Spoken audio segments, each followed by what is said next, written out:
২৪ ঘন্টা না পেরোতেই অস্ত্রবিরতি ভেঙে ফের সংঘাতে জড়িয়েছে পাকিস্তান ও আফগানিস্তান। এবার গোলাগুলি ছেড়ে সরাসরি রকেট হামলা শুরু হয়েছে দুপক্ষের মধ্যে।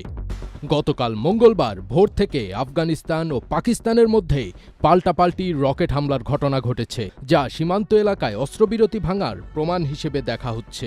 স্থানীয় সাংবাদিকদের তথ্য অনুযায়ী মঙ্গলবার ভোর ৪টা নাগাদ দক্ষিণ আফগানিস্তানের কান্দাহার প্রদেশের গুরাবাগ জেলায় রকেট হামলা চালায় পাকিস্তান। তবে হামলায় তাৎক্ষণিক হতাহতের কোনো খবর এখনও পাওয়া যায়নি।